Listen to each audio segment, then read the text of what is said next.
Bom dia para quem é de bom dia, boa tarde para quem é de boa tarde, boa noite para quem é de boa noite.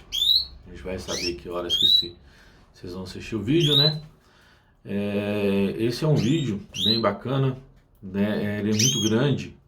Eu vou tentar fazer ele um pouco menor, né? E durante a semana vou fazendo aqui. Esse vídeo aqui eu vou falar aqui sobre a questão dos diretores técnicos e candidatos a juízes, né? Que a FOB e o BJO fizeram aí para definir, né? Então aí teve a coordenação do Eduardo Martins, do Leonardo Monteiro, Wagner Canhasse, o apoio do Alex Pino, André Caldas, Edgar Cripa e palestrantes, né? Então é um curso FOB ou BJO formando criadores, né? É lógico que eu tenho minha colinha aqui, porque é muita coisa, né? Então a gente vai aqui para Diretriz, que é um canal de comunicação entre a diretoria técnica FOB e o BJO, com diretores técnicos dos clubes através de encontros no Zoom e de grupo de WhatsApp, né? Qual que é esse objetivo? É qualificar os direitos técnicos de canais de cor, aproximar o juiz ao BJO dos clubes, intercambiar informações, maior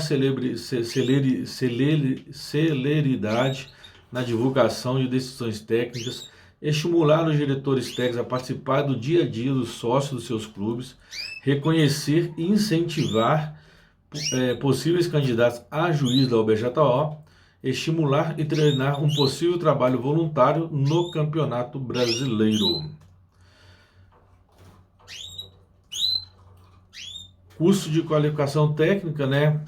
Então a gente tem a introdução, a genética, linha clara, melânicos clássicos, mutações pastel, opalino, fel, acetinado, asa cinza, mutações topázio, elmo, ônix, cobalto, jaspe e mogno, tá? Conduta ética, responsabilidade com os canários, não adulterar canários para concurso, colaborar com o clube, associação do qual é associado, orientar novos criadores, orientar e auxiliar criadores com menor experiência, que eu acho que é muito mais importante, né? A gente que está um tempo aí, lógico que a gente precisa, né? Mas os iniciantes precisam muito mais do que nós, né? Aqui a gente tem uma Declaração Universal de Direitos dos Animais, que é o artigo 5. Cada animal pertence a uma espécie que vive habitualmente no ambiente do homem, tem o direito de viver e crescer segundo o ritmo e as condições de vida e de liberdade que são próprios da espécie. O artigo 6. Cada animal que o homem escolher para companheiro tem direito a um período de vida conforme sua longevidade natural. E o abandono do animal é um ato cruel e degradante. Então aqui agora a gente vai falar um pouquinho de genética básica, né? A genética básica estuda a transmissão das características que passam de pais para filhos, ou seja, a hereditariedade. Primeira lei de Mendel. Cada característica é condicionada por dois genes alelos, que formam um par. Estes separam-se na formação dos gametas durante a meiose, ficando apenas um desses genes do par em cada gameta formado. Então a gente tem os genes alelos que ocupam o mesmo lóculo. O que acontece? Ele está na mesma posição, tá? Em cromossomos homólogos. Então a gente tem o alelo 1, que é o A maiúsculo, com o cromossomo do alelo 2, que é o A minúsculo, tá? Macho e fêmea. Homozigoto. Aí a gente tem aqui o homozigoto, são dois machos, tá? Eu vou deixar a imagem aí para vocês darem uma olhada aí. O heterozigoto é o A maiúsculo com o A minúsculo e o A minúsculo com A maiúsculo. E o homozigoto, que são os dois A minúsculos, tá? Sempre na mesma posição, tá? Sempre, vou deixar a imagem aí, vou colocar a imagem aí para vocês darem uma olhada. Olha aí para vocês verem. Beleza? Então a gente tem aqui o homozigoto dominante, que é o cromossomo paterno A maiúsculo, e o cromossomo materno, que é o A maiúsculo. Homozigoto recessivo, que é o cromossomo paterno A menor, e cromossomo materno A menor. o heterozigoto, que é o cromossomo paterno A maior, com o cromossomo materno A menor, tá? Vou deixar essa imagem aqui para vocês também aí, tá? A segunda lei de Mendel é um cruzamento em que estejam envolvidos duas ou mais características. Os pares de genes que as determinam separam-se independentemente um dos outros, recombinando-se ao acaso. O canário ancestral, tá? Isso aqui é bem bacana pelo seguinte: o canário ancestral, vou deixar a imagem aí também para depois vocês estarem dando uma olhada. A gente já sabe aqui que o dimorfismo do cromossomos sexuais é X para macho e Y para fêmea, né? N, negro, O, oxidado, E, fator de enzima e o I, né, menor, nevado. Então o canário ancestral é o seguinte: ele tem o cromossomo sexual, o negro, o oxidado, o fator de enzima e o nevado, que é o I menor, tá? E tem também, isso aqui a gente está falando do macho, falando da fêmea, tem o cromossomo sexual, o negro, o oxidado, o fator de enzima, o nevado minúsculo, porém, ele tem o Y, que é o fator cromossomo sexual da fêmea, diferente do macho, que tem todos eles iguais. Tá? Lembrando aqui que a letra minúscula é gene dominante, letra minúscula é gene recessivo, letra maiúscula é gene dominante, letra minúscula é gene recessivo, tá? Representação dos genes azul, verde e cobre.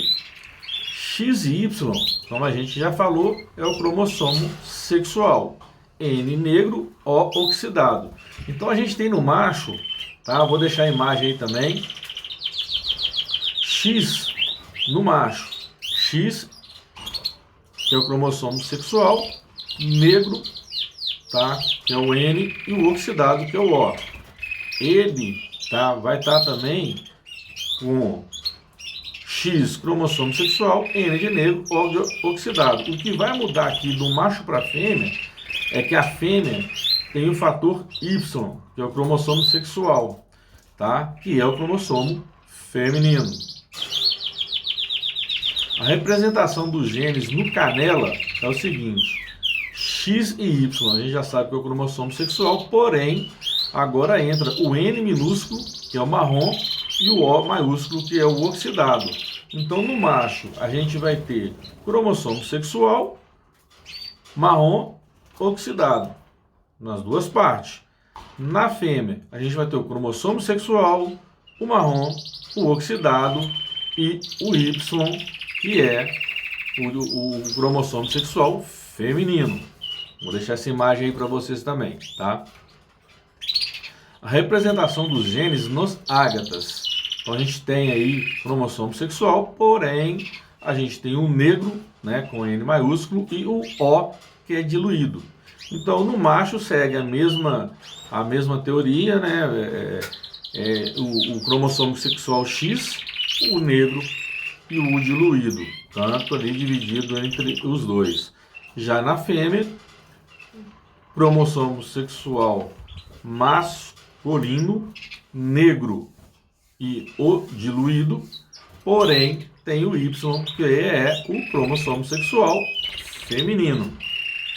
A representação dos genes no isabelino, tá? Tem o marrom e o O minúsculo diluído. Eu não vou ficar repetindo o cromossomo sexual, porque se vocês já sabem. Então o macho, X maiúsculo negro, X maiúsculo que representa o cromossomo sexual dele, que é macho, tá? O marrom e o diluído. Segue o mesmo padrão para a fêmea, porém tem o Y, que é o cromossomo sexual feminino. A interação genética de intenso e nevado. Então vamos lá. Intenso, homozigoto I/I maiúsculo. intenso heterozigoto, I maiúsculo barra I minúsculo, nevado, I minúsculo barra I minúsculo, tá? Acasalamentos intenso versus nevado. Então você vai ter o macho intenso, tá? Com I maiúsculo e o I minúsculo para fêmea. Então vamos lá. A gente tem aqui fêmea I minúsculo. Aí você vai ter o macho, que é o I maiúsculo e o I minúsculo. E vai ter também um acasalamento também de I minúsculo com I minúsculo, tá? I minúsculo. Aí a gente vai colocar aqui I maiúsculo com I minúsculo e I minúsculo com I minúsculo. Então você vai ter 50% de intenso, fazendo acasalamento entre o I maiúsculo com o I minúsculo, e 50% de nevado, fazendo acasalamento com o I minúsculo e I minúsculo. Então seria nevado e nevado, tá? Acasalamentos intensos versus intensos, tá? Macho I maiúsculo com a fêmea I minúsculo. Então a gente tem aqui I maiúsculo, que é o macho, com I maiúsculo com I maiúsculo. I maiúsculo com I minúsculo. I minúsculo com I maiúsculo e I minúsculo e os dois I minúsculos, tá? A interação genética no mosaico, geneticamente o seu comportamento é recessivo, ou seja, se manifesta apenas com informação do pai e da mãe. Exemplar não mosaico é mosaico barra mosaico, então esse é acasalamento, tá? Com M maiúsculo. Normal, portador de mosaico, vai ser o mosaico, que é o M maiúsculo, com o mosaico com M minúsculo. E mosaico vai ser mosaico com M minúsculo e mosaico com M minúsculo, tá? Branco e branco dominante, que é o branco mutação autossomal recessiva. Necessita do gene do pai e da mãe para expressar a mutação. Branco dominante, mutação dominante livre. Necessita de apenas um gene para expressar a mutação. Jamais o amarelo vai ser portador de branco dominante, pois essa mutação domina o amarelo.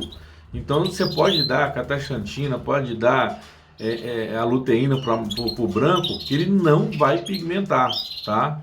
Ele não pigmenta. Com dominância ou dominância parcial. Ocorre quando ambos os alelos de um gene se expressam integralmente no heterizoto, de tal forma que o fenótipo é distinto em relação aos dois homozigotos. Mutação topázio versus mutação hino. Mutação opalino versus mutação ônix.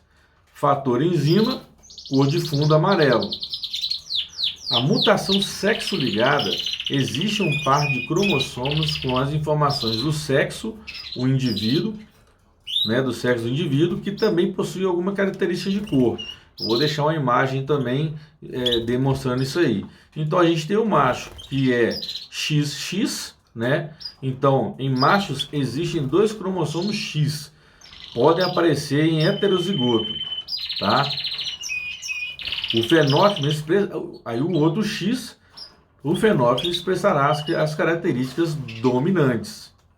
No caso das fêmeas, existe um par de cromossomos com as informações do sexo do indivíduo, tá? Que é a mesma coisa. Porém, a gente vai ter o X na fêmea, que é o quê? Herdando a característica do pai, já manifesta a mutação, tá? E o Y, que não expressa seu efeito no fenótipo. Fêmeas nunca serão portadoras, tá ok? Então, macho XX maiúsculo, fêmea XY maiúsculo. Mutação sexo-ligadas. Todas as mutações hoje conhecidas do cromossomo X maiúsculo são recessivas em relação ao gene original. Então a gente tem o canela, ágata, pastel, acetinado e marfim. Então a gente tem essas 5 mutações, tá? Mutações sexo-ligadas, a gente vai ter o acetinado, né, que a gente coloca ali OS, né, acetinado, pastel P minúsculo, asa cinza PP minúsculo e marfim MA minúsculo. Mutações autossomais podem aparecer tanto em machos como fêmeas portadoras das mutações. Então a gente tem o opalino, que a gente fala OP minúsculo, o fel, que a gente denomina como FE minúsculo, o topázio, que a gente denomina como TZ minúsculo, o marfim, que a gente denomina como MA, o elmo, que a gente denomina como eu, ônix, que a gente denomina OX, cobalto, CO, urucum, UR, tá? Vou deixar essas imagens aqui todas para vocês, tá ok? Então dá uma olhadinha na imagem aí. A representação autossomais. Então a gente tem o macho, tá? Que é X maiúsculo, N maiúsculo, O maiúsculo. Então ele tem aqui o X maiúsculo, o negro e o oxidado, tá? Então a gente tem o X, o azul, o verde ou o cobre é o negro oxidado, minúsculo, com O minúsculo, negro oxidado, com O minúsculo. O ônix, né? Aqui a gente está falando de ônix, então a gente tem aqui ônix com ônix, tá? A representação autossomais agora, tá?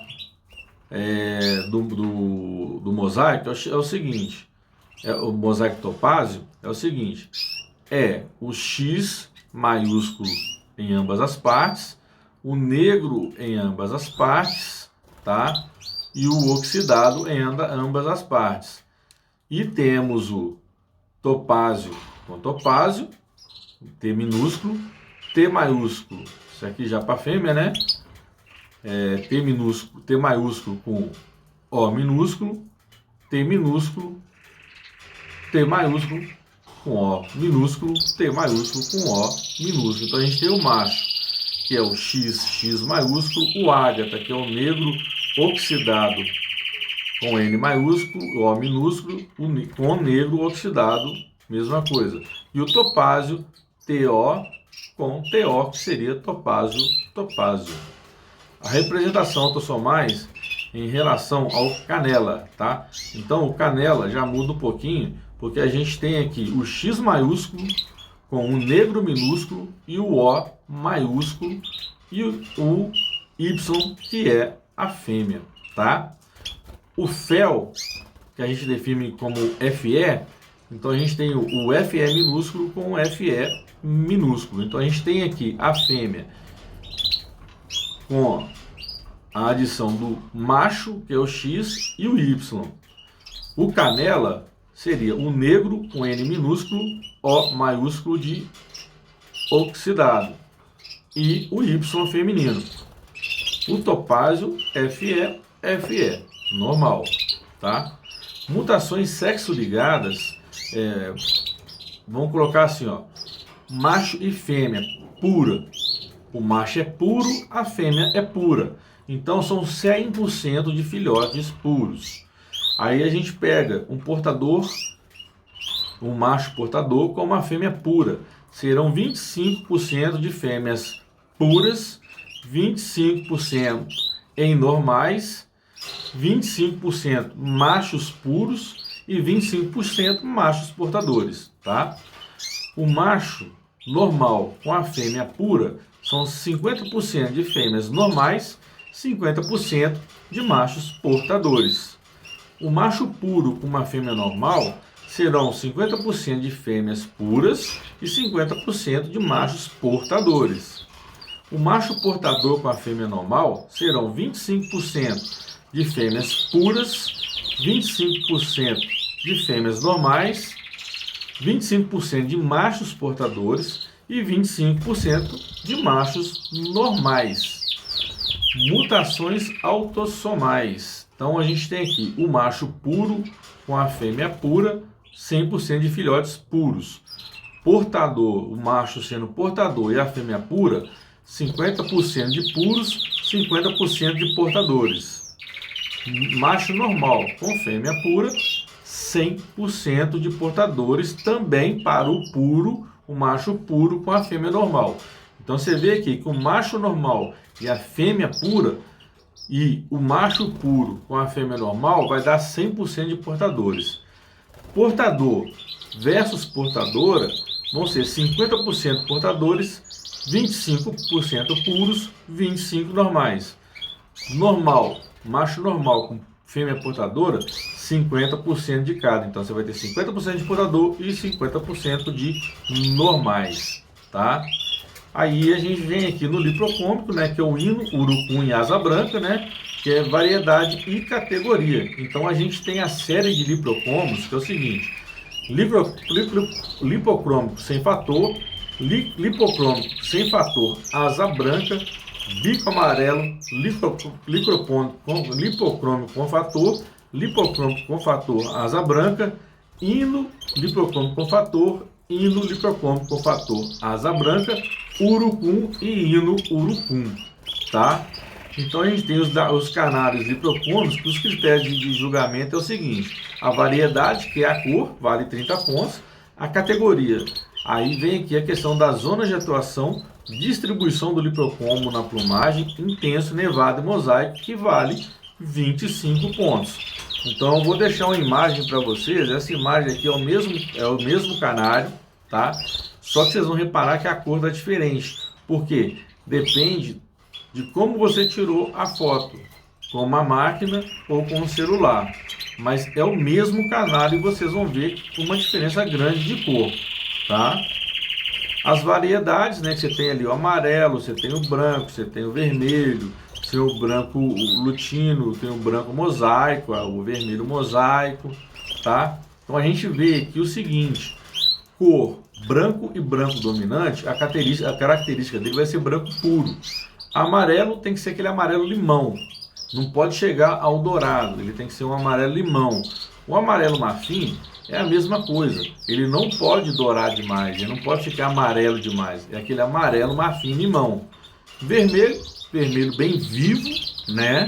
E o vermelho marfim, tem que ser aquele vermelho marfim mais clarinho. A cor, o mesmo critério para todas as categorias, tá? Ó, tá acostumado com a minha voz, mas na hora que eu bato a mão aqui, eles assustam, né? Porque eu tô acostumado com tapa.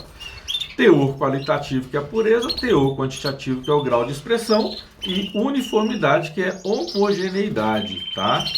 Então a gente tem a categoria de distribuição do liprocromo na plumagem, intenso, nevado e mosaico, tá? Avaliação de julgamento, tá? Então a gente tem aqui liprocromos e melânicos, a variedade é 30 pontos para liprocromo, 15 pontos para melânicos. A categoria 25 para liprocromos, 30 para melânicos, tá? O tipo liprocrômico não tem, melânico 30. Aí você vem ali, plumagem 15 para os dois, formato mais tamanho 15 para os dois, elegância 10 para os dois, apresentação 5 por 2, dando um total de 100 pontos aí. Então aqui mostra que a gente tem que ter uma prioridade na variedade e na categoria, que são os principais. Depois a gente vai preocupando com a plumagem, que não deixa de ser essencial por serem menos pontos, tá? Mas a variedade de categoria conta muito nisso aí. Então a gente tem aqui uma imagem aqui, tá, de como fica o técnico, o juiz, né, na mão do juiz, que ele vai colocar ali a variedade mais categoria, plumagem, tamanho, forma, elegância e apresentação. Eu deixo essa imagem aí também para vocês darem uma olhada.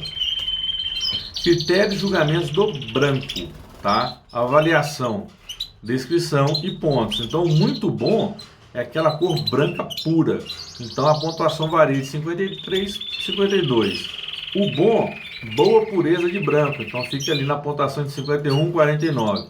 O regular, cor branca de pureza regular.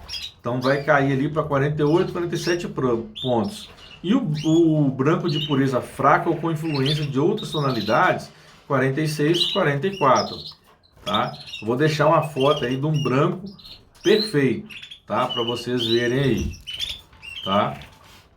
Critério de julgamento do branco dominante. Muito bom, traços reduzidos de lipocoma amarelo limão limitado exclusivamente às remídios cor branca pura, 53 a 52 pontos. Bom, traços reduzidos de lipocoma amarelo limão observado nas remídios e retrizes, boa pureza do branco, 51 a 49 pontos. Regular, incrustações do lipocoma amarelo limão sobre as remídios, retrizes, ombro e ou urupígios, de cor de pureza regular, 48 a 47 pontos. O fraco são fortes incrustações douradas na remídios, retrizes, ombros, uropígio e ou região do corpo.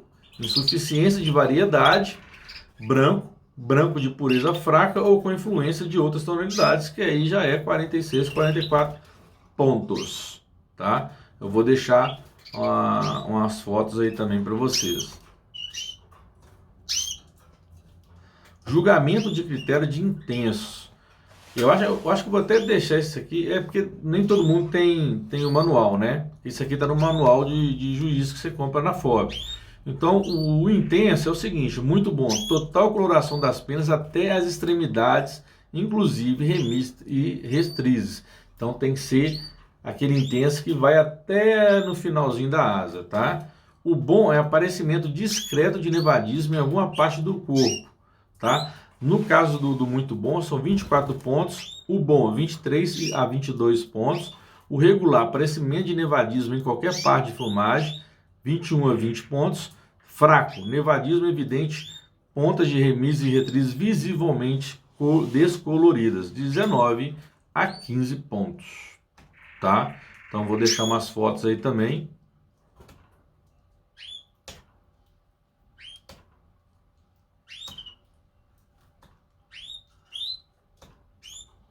Critério de julgamento de nevado, tá? Muito bom, nevadismo curto, uniforme e evidente, distribuídos por toda a plumagem, 24 pontos. O bom é o nevadismo curto, com algumas zonas de concentração ou deficiência de névoa, 23, 22 pontos. Regular, excesso ou falta de nevadismo, com zonas de concentrações evidentes, 21, 20 pontos. Fraco, nevadismo tendendo ao mosaico ou ao intenso, mas que permite definir a categoria, 19, 15 pontos. Vou deixar umas fotos aí também para vocês de canários padrões, né?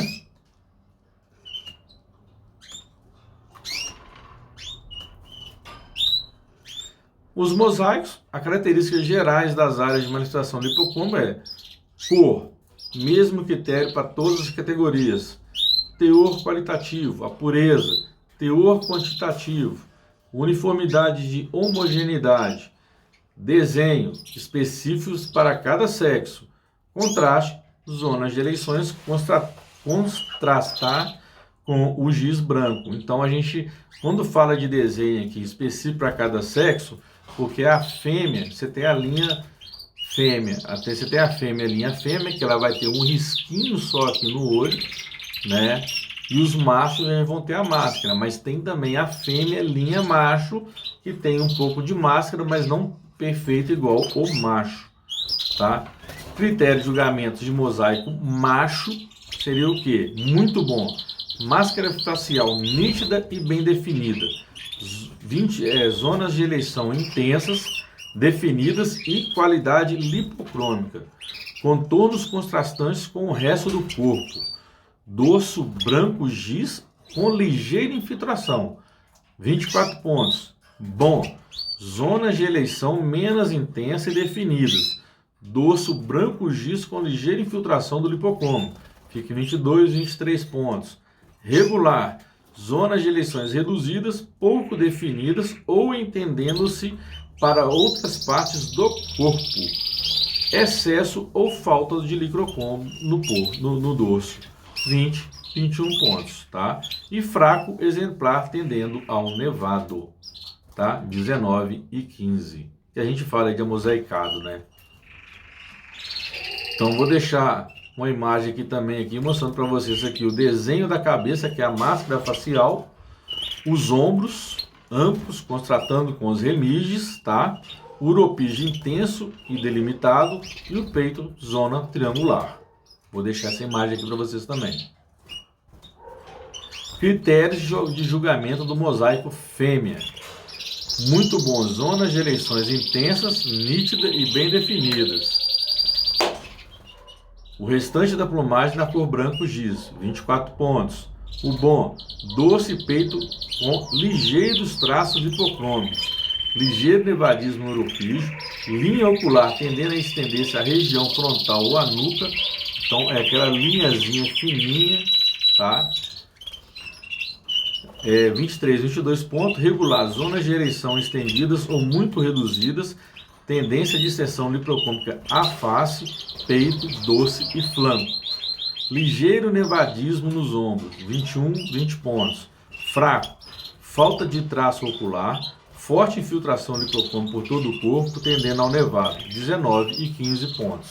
Então vou deixar uma imagem para vocês aí também, para vocês verem a fêmea perfeita, tá?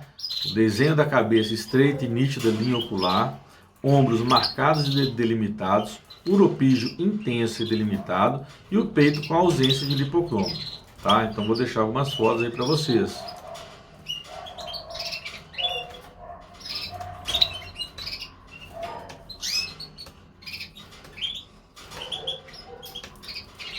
Asas brancas, tá? Nos amarelos e vermelhos. De asas brancas, a variedade e categoria são idênticas ao dos amarelos e vermelhos totalmente coloridos. As remises e retrizes deverão ser totalmente brancas. No caso de remises e retrizes com nuances de tonalidade amarela ou vermelha, a penalização será no item variedade. Então a gente tem aqui os critérios de julgamento dos asas brancas, tá? Muito bom. Cor branca pura, 53, 52 pontos. O bom, boa pureza de branco, 51, 49 pontos. Regular, cor branca de pureza regular, 48, 47. Fraco, branco de pureza fraca ou com influência de outras tonalidades, pontuação 46, 44. Tá? Vou deixar umas fotos aí para vocês também estarem vendo aí um padrão aí de asa branca, tanto nos intensos como nos mosaicos, tá ok? Bico amarelo e urucum. Bico e patas são avaliados em conjunto com a variedade, sendo o item mais importante dos canários o bico amarelo e urucum. Deve ser a cor amarela ou vermelha. E os exemplares serão mais valorizados quanto mais amarelo e vermelho for a cor do bico e patas. Os critérios de julgamento do bico amarelo, muito bom. Lipocrômico, amarelo, limão, pureza apresentando máxima expressão, uniformidade e brilho. Excelente manifestação amarelo no bico e nas patas. Então você vê que o critério é o mesmo, porém acrescenta-se, né, a questão do amarelo no bico e nas patas, tá? O muito bom é 29 pontos. O bom é boa pureza, uniformidade e expressão da cor. Boa manifestação amarela no bico e patas. Já vai para 28 e 27 pontos. O regular, lipocrômico, ligeiramente influenciado pelo dourado e ou pouca expressão da cor. E ou algumas áreas de concentração lipocrômica. Suficiente expressão da cor amarela no bico e nas patas. 26, 24 pontos. O fraco, teor qualitativo, que é a pureza, e ou teor quantitativo e ou uniformidade no lipocromo deficientes. Pouca expressão da cor amarela no bico e nas patas. Então aí já fica entre 18 e 23 pontos, tá? Vai depender do juiz. Critério de julgamento do bico amarelo. Intenso, total coloração das penas até suas extremidades, inclusive remiges e retrizes. Nevado, nítido depósito de lipocromo na borda das penas, conferindo um visual aveludado distribuído de forma uniforme em todo o canário, tá? Mosaico, só não tem a questão do aveludado, tá? Então vou deixar algumas fotos aí de bico amarelo e bico vermelho. Critério de julgamento de urucum, Então a gente vai para o muito bom, que é o Liprocom vermelho vivo, apresentando máxima expressão de uniformidade e brilho, bico e patas com excelente intensidade vermelha, 29 pontos, tá? O bom, eu só vou falar aqui, a boa manutenção de vermelho no bico e patas, 28, 27. O regular, suficiente expressão de cor vermelha no bico e patas, 26, 24. E fraco, pouca expressão da cor vermelha no bico e patas. Eu falei só isso porque o restante é a mesma coisa, tá? Critério de julgamento do urucum, aí a gente já tem o intenso, total coloração das penas até suas extremidades, inclusive remises e retrizes. O nevado, nítido depósito de lipocromo na borda das penas, conferindo o visual aveludado distribuído de forma uniforme em todos os canários. Aí a gente já tem o mosaico, que é a máscara facial muito bem nítida e bem definida, zonas de eleições intensas, corpo tonalidade liprocômpia reduzida com efeito aveludado. Vou deixar aí para vocês também algumas fotos aí desses urucuns, tá? Vermelho mosaico adulto, vermelho mosaico linha macho, vermelho mosaico linha fêmea, então vou estar deixando isso aí para vocês aí, tá? Plumagem, forma, elegância e apresentação, tá? Isso aqui eu vou deixar para um próximo vídeo, a gente está com 36 minutos aí, para não cansar vocês, tá ok? Beleza, galera? Até o próximo vídeo, fiquem com Deus!